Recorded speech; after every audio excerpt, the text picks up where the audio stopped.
হুজুর গাউসুল আজম আব্দুল কাদের জিলানী রাস্তা দিয়ে যায়।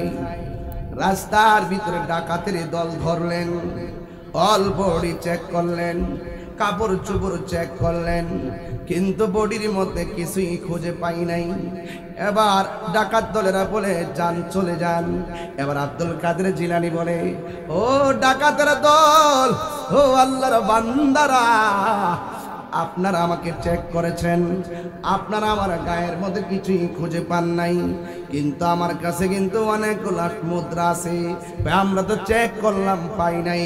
এবার আস্তিনাটা খুললেন, খুইলা সুন্দর করে এমন ভাবে একটা জায়গা খুললেন, কইলা দেখে জায়গাটা সেলাই করা, সেলাইয়ের ভিতরে অনেকগুলা মুদ্রা। আব্দুল কাদের জিলানী বলে, ও আল্লাহর বান্দারা, আপনারা ডাকাতি করতে এসেছেন, আমাকে চেক করলেন পান নাই, কিন্তু আমার আম্মা আমার আস্তিনের ভিতরে সেলাই করে কিছু মুদ্রা দিছে, আপনারা পান নাই, নেন মুদ্রাগুলো আপনারা নিয়ে যান।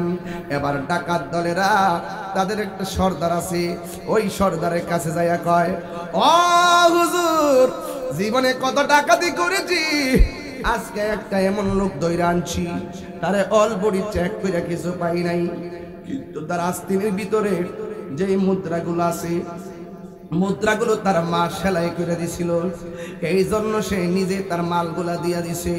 জীবনে কত মানুষ ডাকাতে ধরলে মাল গোপন রাখে, ডাকাত যেন নিতে না পারে, একে গো সন্তান হইয়া আস্তিনাটা খুলে দিল।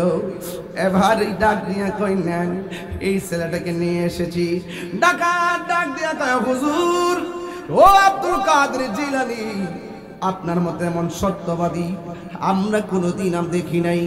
ও হুজুর, দেরি করবেন না, আজকে দিকে আমরা ওয়াদা করলাম কালিমা পড়া মুমিন বানায়া দেন, জিন্দেগি তো আর আমরা ডাকাতি করব না।